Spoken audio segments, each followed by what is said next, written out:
Hello Yu-Gi-Oh players and welcome to Yu-Gi-Oh! Business Casual. I'm your host, the RJB0. So today, I'm really bored. So I'm bringing back a video series from way back in the early days of my channel, from when my channel was like a crying baby. This was like 2 years ago that I think I did the last video for this. Anyway, the point is, I'm bored, I'm doing something new that's also something old. But let's get down to it. So everybody knows the stereotype. Everybody knows that one guy at their locals who, when he loses, freaks the hell out. He starts cursing his opponents, he starts throwing cards like throwing stars, and or just like lobbing them at his opponent's face, starts throwing a tantrum. I'm really diction challenged this week. Starts throwing a temper tantrum like he isn't a day past 3 years old, and everybody just wonders why he even bothers with the game. So, big tabloid moment here. Yes, me, the RJB0, have been known to do similar things in the past. Now, I don't go the whole 9 yards, obviously. I am not an unclassy guy. I mean, look at this. But I do kind of do the freak the hell out thing, kind of like facepalm, face at the table, at certain times. There are very certain outcomes to games that make me do that. And you might ask the question, well, what are those outcomes? And I would like to answer that question with another question. Yes, I'm bringing back this video series. You know what's really dumb about Yu-Gi-Oh? Stupid cards. Now, I'm not talking about stupidly good cards. If that was a problem for me, well, Yu-Gi-Oh would not be the game for me, let's say that.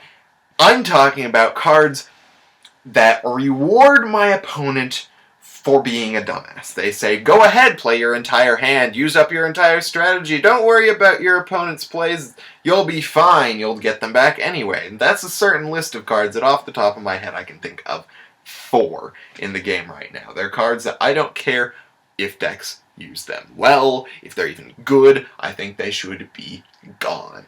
Now the first one, as my opponents, or my friends at Dice Age and in Vancouver will tell you, is Pot of Avarice. I absolutely flip out when my opponent uses Pot of Avarice. Why is that? Well, see, I'm a control/stun kind of player, and I like to think that if I get a good hand, if I play a good game, if I play better than my opponent, and if I use up my opponent's resources and I make a big push, I'm going to win the game. So you can understand why I would be extremely frustrated when I do all of those things right, and my opponent resets their entire strategy back in their deck and draws 2 cards. Like, is there any more unjust thing in the game of Yu-Gi-Oh! Than that? Any control player out there, any chain beat player, anything like that, will tell you how freaking dumb Pot of Avarice is. It is like, play a perfect game, play really hard, outplay your opponent in every way, and then it's just like,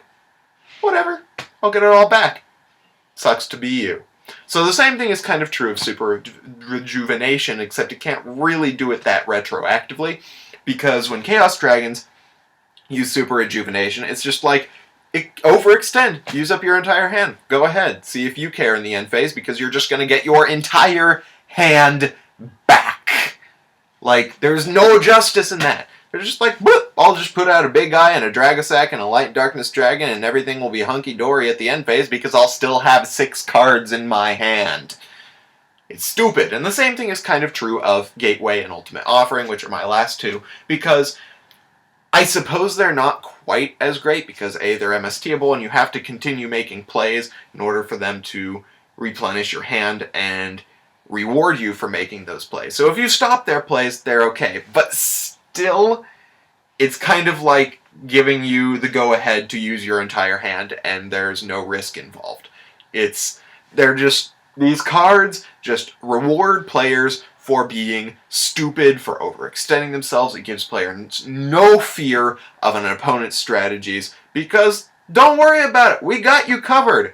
You're just going to gain all that advantage back even if your opponent plays a perfect game. So those are my biggest pet peeves in the game, are those 4 cards. I'm sure there are more of them, but I didn't think of them for this video. If you have any comments about any of those cards or any other ones on the same subject or any of your own pet peeve cards, hit the comment section below. And then, of course, hit the thumbs up button if you liked it. And if you hate it, let me know why. And subscribe for more Yu-Gi-Oh! Madness. I got a jet. See you guys.